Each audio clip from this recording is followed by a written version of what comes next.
Purple Daily is daily Vikings entertainment. We just want the Vikings to win a Super Bowl before we die. I will ride with this group. Seriously, man. Please. And away we go. Gentlemen, it was a festive night on Vikings Twitter last night, watching Mr. Game-winning drive, the late game luminary, Mr. Fourth Quarter comeback himself, the dagger doctor, just sticking that dagger in the neck of the Eagles. Yep. As the clock was running down last night. Yep, got to hear that play call. Teeth grinding. Dude, I'll tell you what, that was a Vikings fan vortex watching Kirk Cousins in a Falcons uniform attempting to march a game-winning drive against the Ed Donatel defense. Yep. Vic Fangio is Donatel was a disciple of Fangio.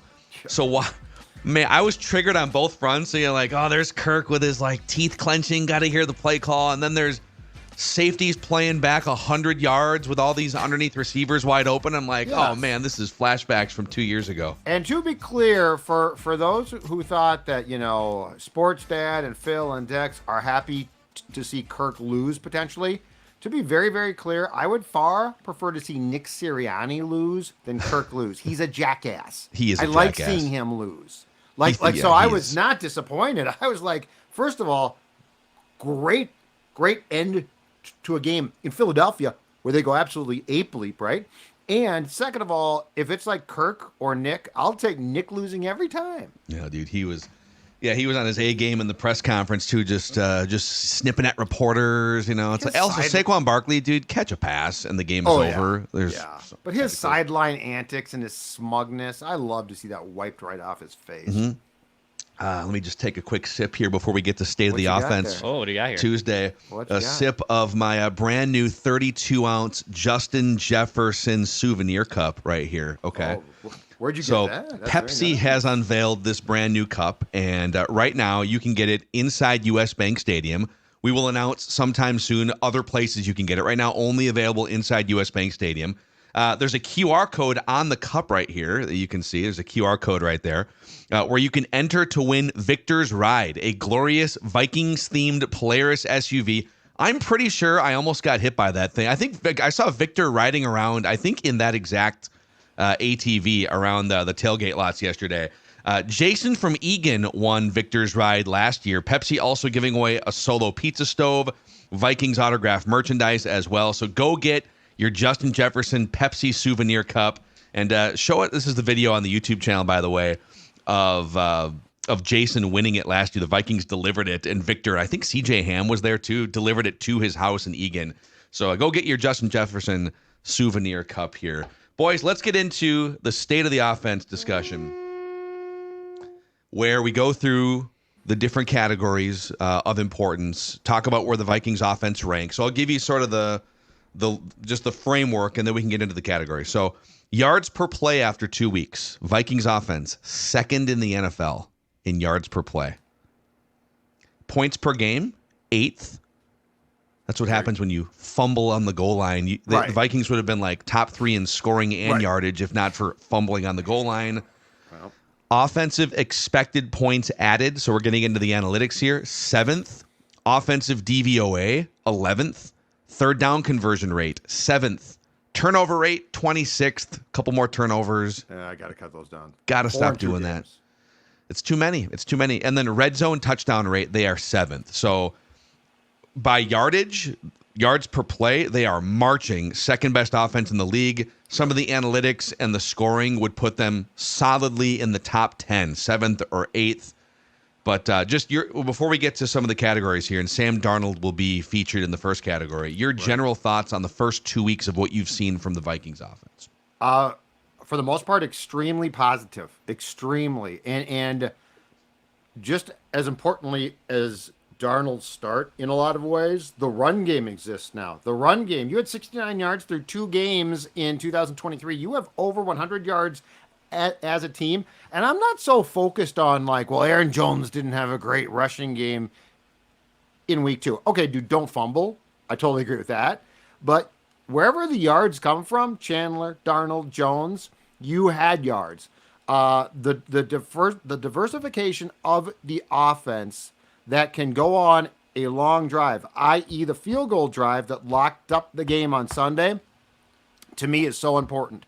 And I don't care how you get there, but I will say this. I don't think that you can get there consistently without a run game. So, yes, the 4 turnovers in 2 games needs to be, like, if you're going to be a serious playoff team into that time of year, that has to be cleaned up. And I'm sure it's a bit frustrating to O'Connell and crew that they have worked hard and that it's still 4 through 2 games.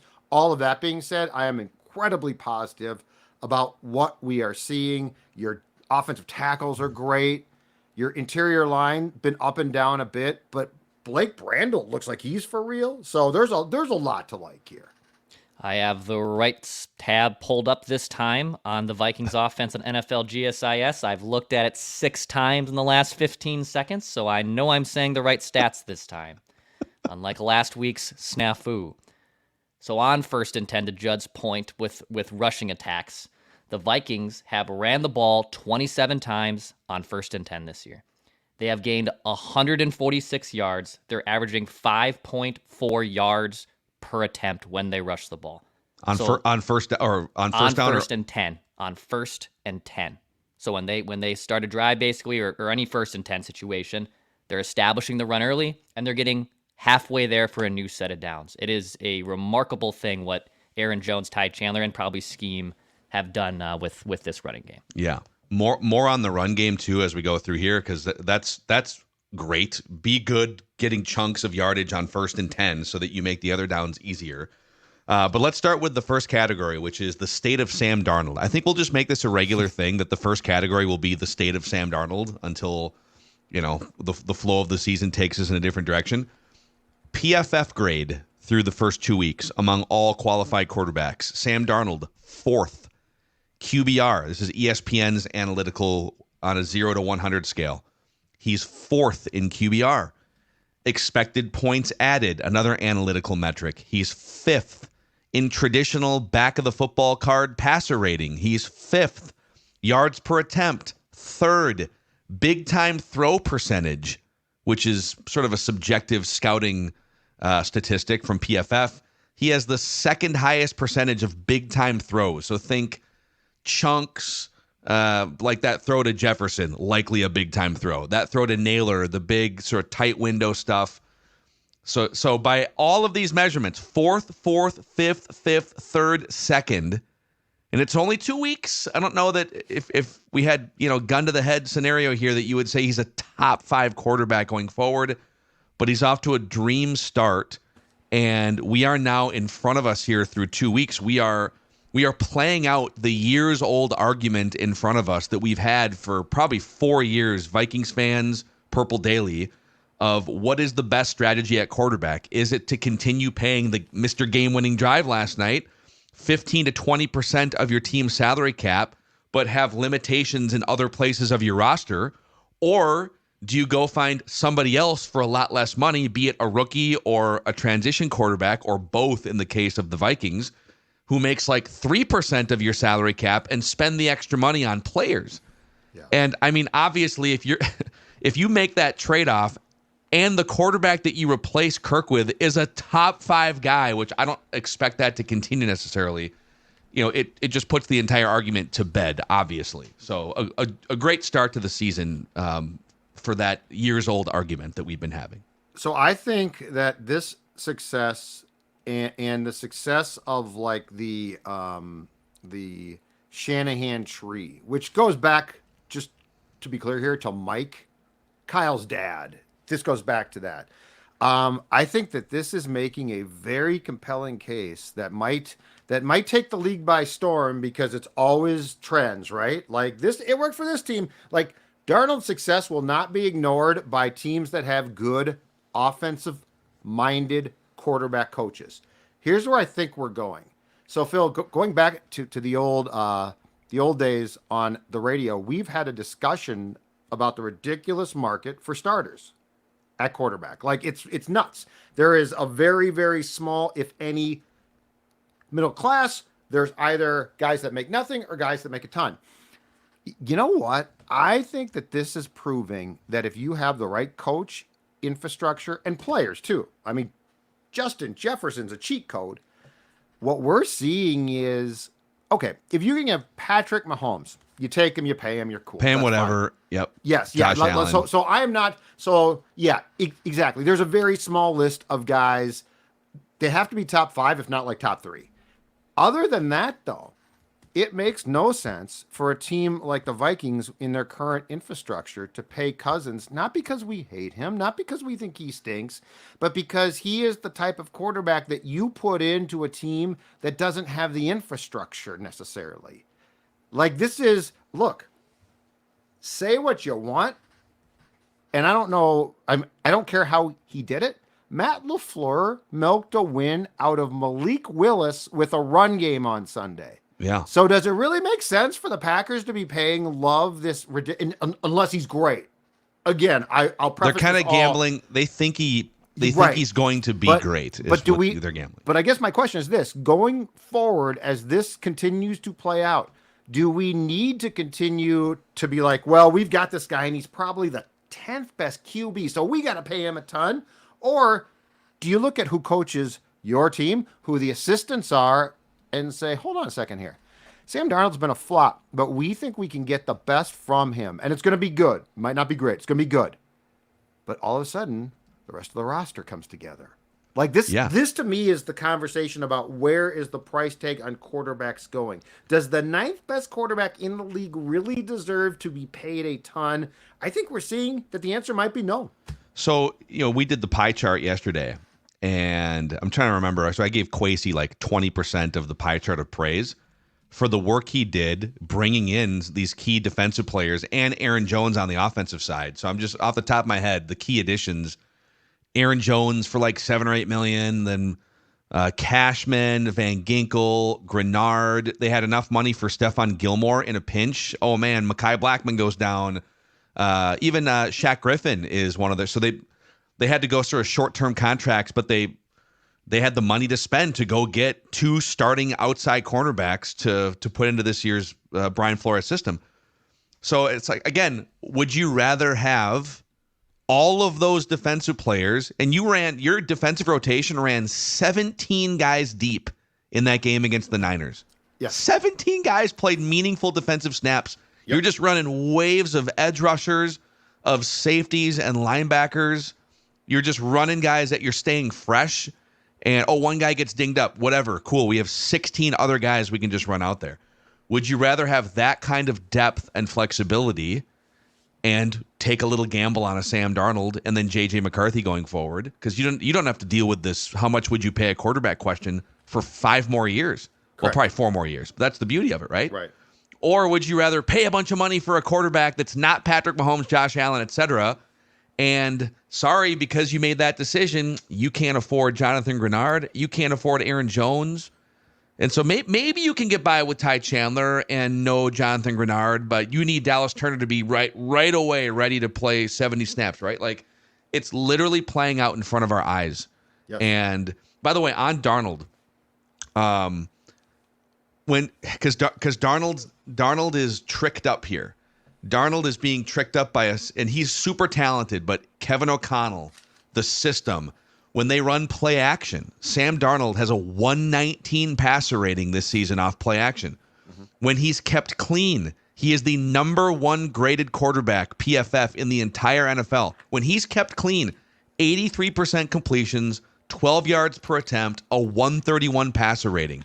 When he's pressured, he slips, 43% completions, 5 yards per attempt, 49 passer rating. So it's like this is the argument that we're going to have in like 3 months too if he keeps playing like this. Okay, do you re-sign him? The answer is, I agree with Judd. The answer is no, because Kevin O'Connell would have proven, hey, I can take a guy that was deemed a bust, turn him into maybe a top 10 quarterback. We'll see where he lands in 3 months. Yep. So it's like the Giants. Brian Daboll comes in. Yeah, I can make this work. I'll make Daniel Jones a quarterback. And then they said, awesome, Daniel Jones, $40 million. No. Right. You're exactly. No, God, no. So exactly right. And the cheat code in this entire thing is this: there is no salary cap on coaching staff. So Flores, make him the highest paid defense Flores coordinator. And O'Connell, whatever the hell you want, and that is no penalty. Like there is a. I'm convinced that this is how we're going to correct at least a portion of the quarterback market. It's great coaches coming in and drawing a line in the sand. I mean, the 49ers have the ultimate decision in a few months because they're going to have to make a decision on Brock Purdy. Do you pay the whole reason why that thing works in San Francisco? I mean, you have to have good players and they have to hit on draft picks, but it's because they're paying top of the market for tight end, left tackle, 2 wide receivers, a running back. You know, they had Eric Armstead before. They had, Nick Bosa, top of the market. And your word is perfect, or words are perfect. These guys, and Kirk was too with O'Connell to a certain degree. Tricked up is a perfect word. They're tricked up. They're taken into the garage. They're okay cars, and they come out just blasting away. Yeah. And you still have to be like one of the 20 or 25 most talented quarterbacks in the world to even be tricked up. Because there's you can't really trick up Nick Mullins to that level. You can't. They found out in San Francisco, Trey Lance, I guess we can't trick that up. It doesn't really work that way. Right. So it's just all of it's playing out in front of us. And I don't think anything is guaranteed beyond week 2. It's a great start for the Vikings and what they decided to do. And congrats to Mr. Game-winning drive, Kirk Cousins, for taking advantage of Eagles' mishap and driving his team down the field. Great to see him sort of showing some life there, and now they got the Chiefs in week 3, so we'll see what happens. Okay, category number 2, Declan touched on the run game. So the Vikings in 2023 were 29th in rush yards per game. Through 2 weeks, they are 14th this year in rush yards per game. Mm-hmm. Last year, they were 21st in yards per attempt. This year, they are 9th in yards per attempt through the first 2 weeks. The Vikings offensive line has the 3rd highest run blocking grade according to PFF collectively. Out of 242 qualified offensive run blockers, Darrisaw and Brandel are both in the top 10 of every tackle, guard, center, and tight end blocking in the run game. And Darrisaw and Brandel are both in the top 10 Pro Football Focus run blocking grade. Aaron Jones, 6th in yards after contact per attempt, and both Jones and Chandler after 2 weeks are averaging 5.5 yards per carry. So this thing has taken a turn in the right direction, this run game so far. The Brandel thing is a great call because I had no idea. Like O'Connell talked about him a couple of times after practices last year, and he's like, Blake Brandel's really good. And you're like, okay, yeah, that's great. But this guy has, so right now, you are great at left and right tackle. Right now, I think you're probably great at left guard, which, by the way, is huge. That's a huge thing. Bradbury can be, I think, up and down. I don't think he is horse bleep every week now. I think that's been a long time. The right guard, a question mark. But if you go around, if you survey the National Football League and executives, Phil Mackey, and you say, yeah, how many of your O-linemen need to be really good? And I can give you, let's say, 3 really good and a center who is serviceable and at times good. Every team's going to jump on that. No one's going to say, well, hold on a second, the right guard's not that good. I'm out. Yeah.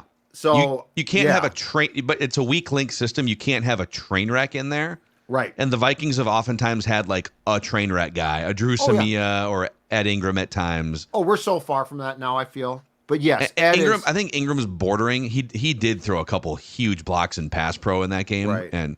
But yeah, Brandel has ascended to, okay, yep, he's not a train wreck. He's fairly reliable at worst and maybe dominant as a run blocker and nimble. So yeah, the run game is in the right direction here. The question quickly is, when Reisner comes back, do they put him back at right guard and have him challenge Ed? I would consider it.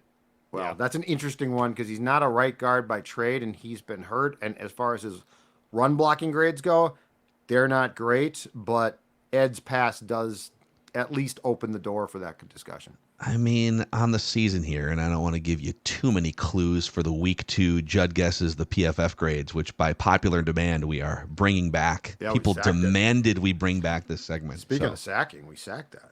Yeah. So Ed Ingram through the first 2 weeks, in pass protection, has given up 7 pressures, which leads the team. Bradbury 4. Darisaw, O'Neal, and Brandel. Wait, Brandel hasn't given up any pressures yet the first 2 weeks. Yeah, no, he's been out. He's been phenomenal. Both sides, both pass and run protection. So 12 allowed by Ingram and Bradbury, and then 6 total allowed by the other 3 guys. None by Blake Brandel. Yeah. In pass protection. Yes. So that's, he's kind of the third amigo in there. Okay, category 3 I think is going to be a bit of a meatier discussion here. It's Kevin O'Connell is category 3. And I was just kind of curious because he starts the season 2-0. He's now 22-14 in 2+ years as a head coach. So 22-14 is a .611 career winning percentage. And I was curious, man, that's a pretty good winning percentage. Where does that rank among active NFL head coaches? It's 9th among active. So you got Andy Reid is way up there, and I think Sean Payton has racked up. I'd have to go look at the full list, but he's 9th. But most notably, Kevin O'Connell has a better career regular season win percentage than Sean McVay, Kyle Shanahan, Mike McDaniel, and John Harbaugh. And he's doing it, all due respect to Mr. Game-Winning Drive. He's doing it with, Andy Reid has Patrick Mahomes. Now, you could argue part of the reason why Patrick Mahomes is Patrick Mahomes because he gets to work with Andy Reid for the last 6 years, and I get that those guys play off each other. But, dude, Bill Belichick's record as a head coach without Tom Brady in his career is 85-102, which just goes to show you how impossible it is to win games and be even 500 when you don't have super high-end quarterback play over a long stretch of time. And, it's nice to have Kirk, but Kirk isn't Tom Brady. Kirk isn't Patrick Mahomes. He's not Josh Allen. So I guess my take here is for Kevin O'Connell in year 3 to have a .611 career winning percentage without a super high-end, perennial MVP candidate at quarterback is really impressive. What happens when he gets one? What happens if J.J. McCarthy is one? Well, that's the plan. It should be great. And it should end. So to go back to our first discussion on the show, if he gets one and it indeed is J.J. McCarthy, then guess what? Then after 5 years total, you do potentially say, we got to pay him because he's that good and the relationship is that good. That's what makes this intriguing because O'Connell's done a really good job of tricking up, milking, getting the best from QBs who, to your point, are good. It's not Dobbs. It's not like, well, just play Dobbs and O'Connell. No, it's guys that are good, but he is getting the most from them. And, again, Justin Jefferson's a cheat code. So, but the Vikings are doing, I think you might have, that would be a great problem. After 5 years total of McCarthy, do you say, you know what? He's a top 3, top 5 guy for sure. We have to pay him. Great problem. But, until now, the Vikings have really never, at least in the current era of what we watch now, the Vikings have never been on this track. Denny was really good with quarterbacks, but that's the 90s. I feel like that's not comparable. The game has changed so much. But with what they have, with where they're building from, I think that in 5 years, you might have a really interesting discussion about, do we pay McCarthy like that because it works so well and he is a superstar? Feels like we're going to have this conversation of the 2-step process of Kevin O'Connell getting his flowers among the Matt LaFleur's, the Andy Reids, the Kyle Shanahans. Yes, he has better winning percentage, but still hasn't gotten to the respect level, I think, from the national media from what he's been able to do. And it feels like it's now percolating, right? It's bubbling now that Sam Darnold's being unlocked with Kevin O'Connell, and we'll let the season play out. Maybe there's a playoff appearance or at least maybe a win or something. And then if they say goodbye to Sam Darnold, which I'm sure then national pundits will then be questioning Kevin O'Connell, how could they let this guy then walk out the door? Well, it's because J.J. McCarthy's in the wings and he can do it again with a guy who's younger and a guy who he drafted and wants to cultivate to make his franchise quarterback. So it feels like we're probably going to have this conversation maybe more in the offseason, after free agency, into the draft, in the next summer. but it feels like we're in the two-step process of Kevin O'Connell finally getting the respect he deserves, potentially among some of the best coaches in the NFL. And I'm not fighting for him to get equal respect to Sean McVay, Kyle Shanahan, John Harbaugh. I would fight for him to get equal respect to Mike McDaniel, who's been labeled this. I think when you rank like offensive gurus in the NFL, Mike McDaniel gets talked a lot more about than Kevin O'Connell does, just anecdotally. In the case of McVay, Shanahan, and John Harbaugh's not an offensive guru, but just as a head coach, those guys have at least won or have been to multiple Super Bowls. You know, McVay has a Super Bowl championship and has been to 2 Super Bowls. Shanahan has been to 2 Super Bowls. And then Harbaugh has, is it 2 wins? 1 or 2 wins? I think, whatever it is. I think it's 2 wins. 08 and 2000. Was it 08? Did he win 08? 2012, they beat the 49ers. But, like, he's been to the Super Bowl and has a championship. And so I don't think O'Connell deserves to be talked about on that level until playoff success comes. But when you look at just regular season success and you don't have a Lamar Jackson, you don't have even like Matthew Stafford was a number 1 overall pick, and the Rams make that big trade. People lumped Matthew Stafford and Kirk Cousins in the same bin for a long time incorrectly. Like one of them, arm talent, athleticism, everything. Yeah. There's a reason why Stafford was the number 1 overall pick. Right.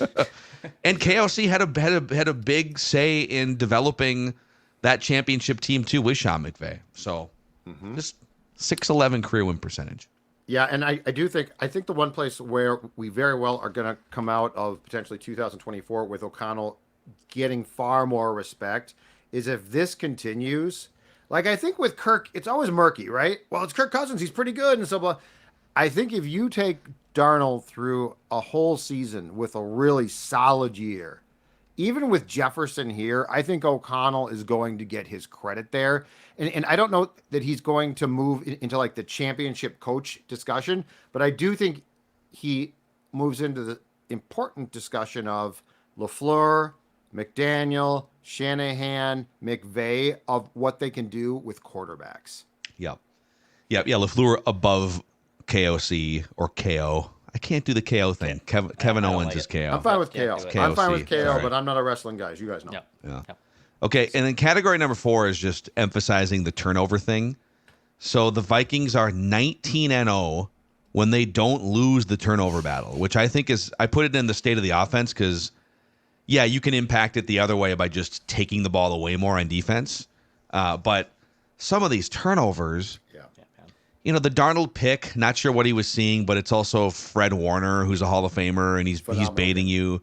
Agreed. But like these fumbles going back to last year at the goal line, Jefferson had one in Philadelphia, and then Aaron Jones, like, and again, like I think it was Warner that forced the fumble too, wasn't it? Comes over, punches that ball out. It's a great play. Yeah, it was a hell of a play by him. But God, if you just stop doing that. Undefeated in the Kevin O'Connell era, 19-0 when they don't lose the turnover battle. And so where I struggle with the Jones fumble, especially at the goal line, is this. I went back and watched it a few times, and Warner made a great play. Like, it's a great punch out. He got it, and bang. But can that be just the excuse? Like, guys are going to make that play, right? They're going to punch. Like, I struggle with the justification of fumbles. Yeah. You know?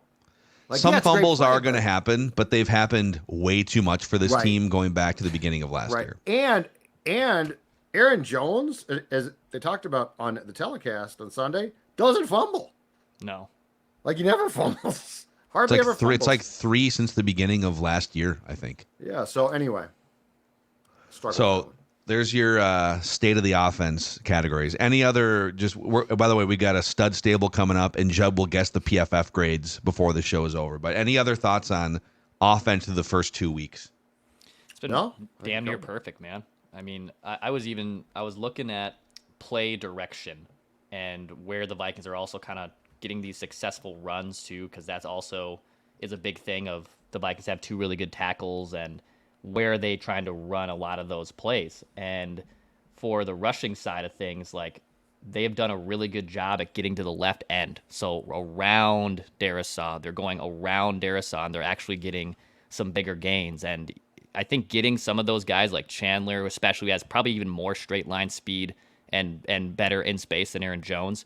But Jones has that separation. We saw that in the Giants game where he does go on that left end, grounds the corner, and still turns what probably would have been only a 2-yard gain into an 8-yard touchdown run, which is those separation of things are huge. So just them trying to figure out ways too to put their running backs into good schemes to get big chunk plays too, which is also huge. The last big run of the field goal drive, so they hit the nailer pass and then they kind of matriculated their way deeper into Niners territory. It was a handoff to Chandler around the left side, and we'll break it down on trenches this week. But it was just a sea of Darisaw, Brandel, I believe Josh Oliver out there as well. Maybe there might have even been 2 tight ends. I think Munt might have been out there on that play too. And it was just like these guys all go out, form a wall. They all sort of sealed the edge, and then Ty Chandler ran a 3.5 40-yard dash coming out of college a couple years ago. Yeah, and Jones is still, man, for a guy who's 30 years old, Jones can still scoot to the outside. Jones is tougher too. He's great at on especially inside, making himself skinny and getting yards inside. I guess the last thing is this, though. The depth of the wide receiver position, which we discussed a lot in training camp, like you didn't know. The depth of that on Sunday with Jefferson and Addison both out. I mean, Brandon Powell, Naylor, Tristan Jackson was out there, and he had a great camp. But the point being is, Darnold completed what? He completed 2 third-down passes to Powell. The Naylor pass, which I went back and watched, was fantastic. And it's a great catch, too. So, the depth there is absolutely huge. I mean, the only guy I think that's a specialty guy is Sherfield. I think he's more of a specialty guy. He's special teams blocker. But, you have a group of wide receivers that, in a pinch, proved that they can play. Yeah. Yep. Just all good stuff offensively here with a big test, the Texans coming up. By the way, some disrespect on Prize Picks right now. Slinging Sammy sitting at 220.5 passing yards early in the week. You can go to Prize Picks and win up to 100 times your money on the Prize Picks app with as little as 4 correct picks. Here's how it works. You select between 2 and 6 players. You pick more or less on their projected stats, and then you place your entry. Let me see here. Receiving yards. Let's see what the early ones here are on a Tuesday. Stephon Diggs coming back to US Bank Stadium. 46.5. Justin Jefferson sitting at 84.5.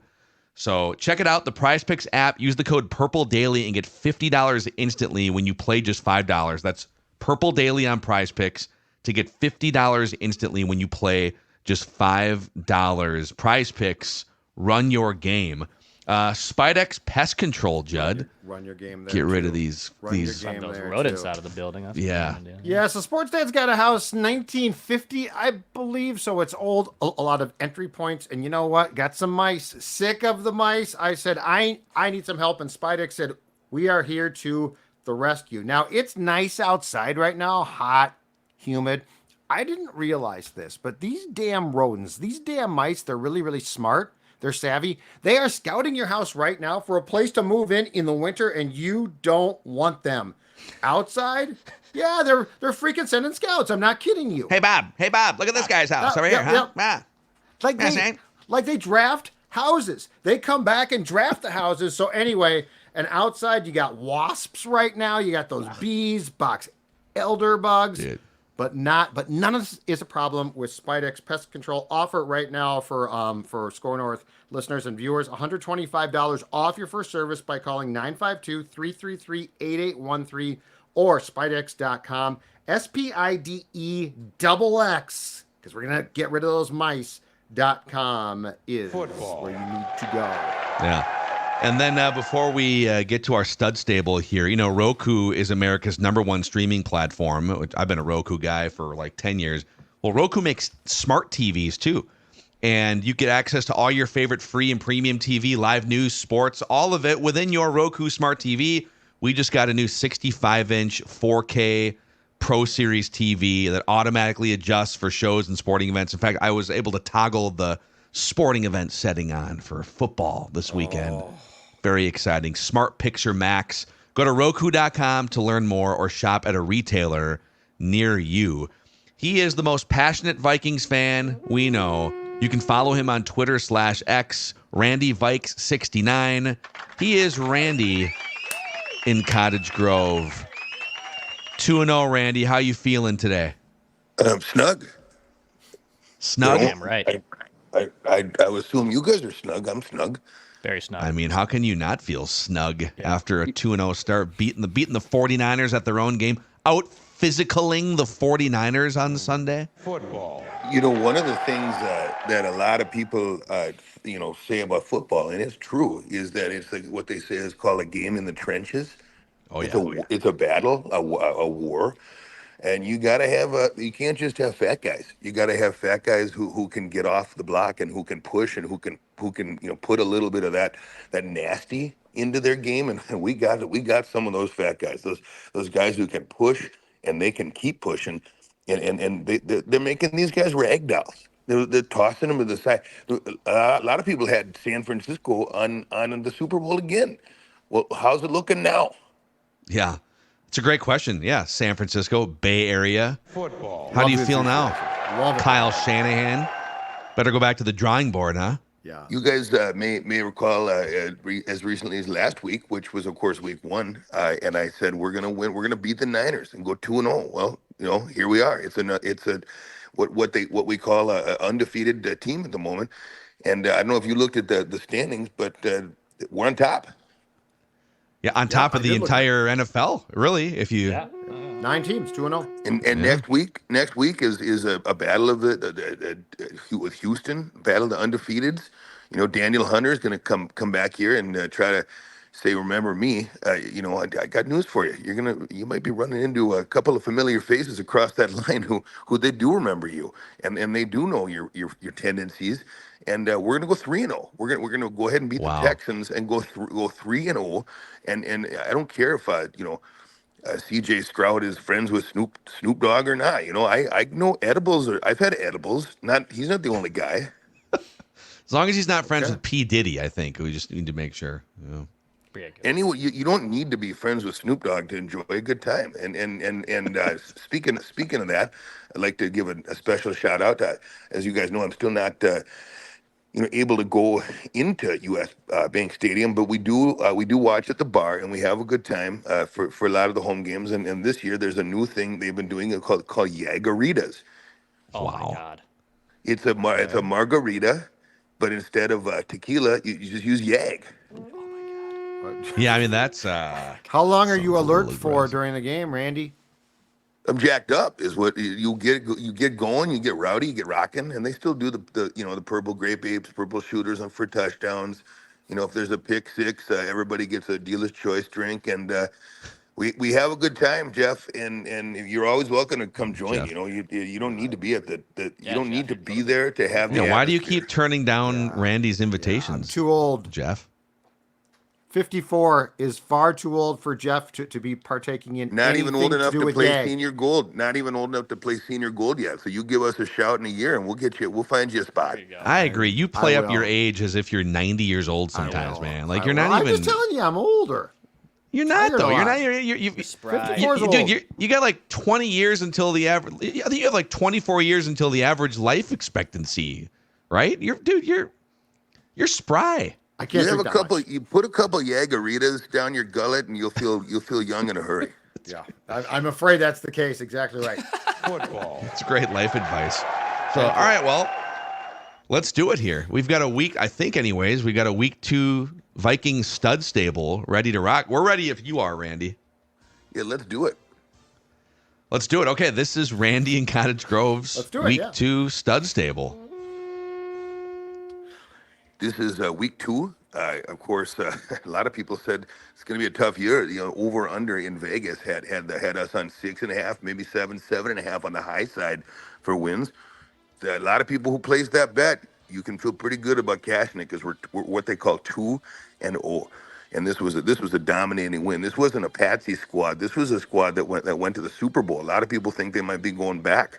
Well, not if we have anything to say about it, and that starts in the trenches, as I said. And I'd like to just call out this is a new thing for me. I usually don't do this, but sometimes they give what they call game balls. Well, I'm the same way. Where this time we're going to go ahead and tell the entire offensive line, every single one of those guys, anyone who played a snap on the O line, you're studs. Oh, wow. Everyone gets a game ball. Just like KOC did that, right? He gave everyone a game ball. And let me tell you who was behind that line. Who was behind that line and who did something that I have not seen done in a long time. He found a way. He found a way to get it where it needed to be on a really difficult play for a 97-yard strike. And we gave him this nickname last week, and I think it's going to stick. You keep making throws like this, it will stick. And that's Sammy Deep D Darnold. Sammy, you put it on the dime, right on the dime. You let JJ do the work from there, but you put it there 97 yards to the house. We were snug. We were all snug. And there were Yagaritas flying all over the bar. Right. Sammy Deep D Darnold, you're a stud. And then the guy he slinged it to, the guy he sent it to, this is the guy who said, with all due respect, I'm not Cedric Wilson. I'm Justin Jefferson. Garrett Wilson. Yeah, your point. Excuse me. I'm Justin Jefferson. And I'm going to catch it, and I'm going to cut back again, and then just outrun the guys. And by the way, a bonus stud for Naylor for that block, making it all the way downfield, so that could go to the house. But the big stud of that play wasn't Deep D, it wasn't Naylor, it was Justin Jefferson. JJ, you're a stud. And finally,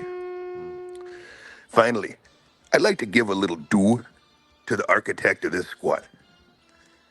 His first round pick, Luisine, might have been a bust. But from there, well, he's got. You look at the film. There's talent there. But from there, all he's done is gone and make big pick after big trade after savvy free agent pickup. We're talking about Stephon Gilmore. We're talking about going into the draft and emerging with a kicker who looks like he might not miss. This is Quezzy. Quezzy, you built a squad that we can be proud of. Oh, boy. Quezzy, excuse me, Quezzy, it's not embarrassing anymore to be a fan of the purple. Because you did what we needed to do is you took some chances and some shots. And you got rid of Kirk Cole and all his cash, and you're putting it to work. And we're so proud of you. And we're so happy to have you here. It's okay, man. Let it out, dude. Yeah. It's okay. Yeah, you can. Don't be ashamed. Don't purge. Because you don't mess up. It's okay. You're a stud. Wow. So it's like Randy in Cottage Grove, Kyle Tighe after Game 7. I mean, sports make people emotional. They do. First time he's really cried, I think, since was it the playoff win? And He's definitely cried a handful of times. He's I feel cried, like yeah. in the stud stable. he's cried before, but that was. I don't want to be like Buzz Killington, but Oh. it's week 2, so I don't know that we need to be shedding tears after week 2. Might want to wait just till they clinch a playoff spot to get fully emotional here. I'm just going to be Buzz Killington. I find that telling the majority of the fan base to slow their roll ordinarily works really well. It's kind of your calling card. And then I get everybody flattened on the ground, and the whole fan base steam. I'm saying slow down if you're overwhelmed by positive emotions to where it leads you to tears. I just think, If you're crying, let's see what they do against the Texans and Green Bay, and then we can maybe start crying. So, but that was your week 2 stud stable here on Purple Daily. Judd, are you ready to guess some PFF grades? absolutely. The people demanded we bring back this segment, so dang it, we will. Let's do this. We'll start with offense, and in any order, Yep. we're looking for the 3 highest graded players that played at least 15 snaps, Yep. and the 3 lowest graded players that played at least 15 snaps. Yep. You get 3 strikes and you're out. Total. All right. Offensive, and I have the game book here. Just to look at names. I don't have the grades, so I've got the game. You didn't print off the PFF grades and kill a couple I don't have trees? a printer at home. I wish I did. I don't have one at home. I think it's good that you don't. It takes up a lot of Very room. good that you don't. Takes up a lot of room. Oh, don't worry. What are you concerned about the future? We don't have kids. Who cares? Who cares? We don't have kids. I Good think, that well, you don't have one. Dex is probably going to have kids at some point. Then your kids will be fine. It'll be like their great just be fewer trees, you know? grandchildren that'll die. Oh, I don't because care the about Earth that. Explodes. I have Okay. zero. Well, then what are we worried doesn't- about? I'm just. It's a good thing you don't have a printer because that thing will be running all the time. Oh, Dawn will that's get true. mad at you. You know, Got you're, it. it's 11:30 and Judd's Welcome to printing my off life. third quarter split stats of Welcome Vikings to my and life. Texans. Dawn or Stella. Somebody's Yeah. going to be mad at. As I've always said, play my home games, man. My home games are tough. This is like Yankee Stadium. It's like Philly. I'm always getting booed here. Okay. Okay. Let's start off with the obvious top offensive guys. Sam Darnold.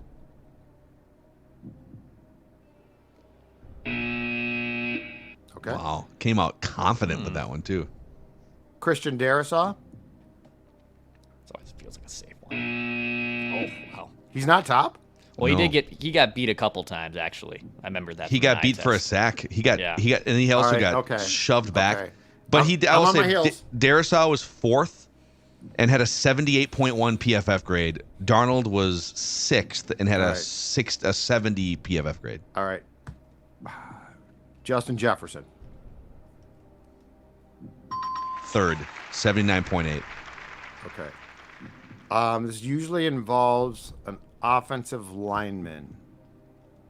So I'm going to go with the aforementioned from today's show, Blake Brandel. Darn! What's amazing is they kind of hated him in pass protection, even though he Well, didn't give up pressure. any pressures. I'm seriously beginning to question PFF. Yeah, but he was fourth from the All right, bottom. well, So, got three wrong. I'll give you the rest of your. Bradbury was the highest graded offensive player for the Vikings in this game. Wouldn't have got He that. bounced back big time after a rough week one. 84.4. Ty Chandler was second, 79.8. Wouldn't have got And then that. Jefferson was third. Okay, I wouldn't have got those top two. The bottom three were Aaron Jones, who kind of got bottled up and had the big fumble. Yeah. Wasn't quite great. Yeah, I didn't. Ed Ingram. So Jones was 53 on a 0 to 100 Ed's scale. going to be there, I think, on a weekly basis. Yeah, Eddie was 51.9, and then Johnny Munt was 48. Judd's guy. PFF the does best not third like tight him. end in the league. PFF does not like Johnny Mott. No, I and it's feel like tough it's, because he's the best third tight end in the league, but now he's like the second tight end, so he's really elevated above where he's used to being Yeah, you need Hawkins on the there. depth chart. So okay, same drill for the defense here. Okay. And there were, by the way, 18 players played defensive snaps in this game. All of them had at least 15 snaps, except for Taki Taimani, Yeah. who would have. He was the third highest, but he didn't reach the snap threshold for this game. Okay. We're going at the top again, right? Up to you. It's your Yeah, call. top again. Blake Cashman has to be near the top. Number 2, 80.9. Oh, number 2. I thought he might be number 1. I thought he might be number 1. Oh, boy. They got a lot. It felt like they had Purdy flustered all day long, so I'm tempted to go with guys that provided the pressure. Phil's guy, Andrew Van Ginkel. The Gangster. Oh, He was 5th, 66.2 The defensive grade. disrespect from PFF is out of control.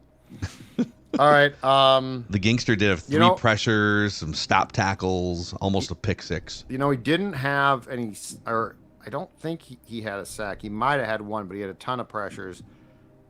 I'm going to go with Jonathan Grenard. Old Johnny Grenard. Kind of mid-pack, 61.8 for Oh, Jonathan boy. Grenard. All right. Hold on. Down to his final guess. Yeah. It's early in the season for Sports Dad here. He'll get it Well, dialed in. I feel like PFF's not doing well myself. Like, they've lost a lot of people. I feel like there might be some mistakes being made. Yeah, they have. They've lost. I mean, That's our guy Eric Eager, is their vice president of research. Sam Munson's gone. PFF Steve, is he gone? He's gone too. He's I think they gone, all yeah. left. I think they had some issues. Yeah. All right. You know what?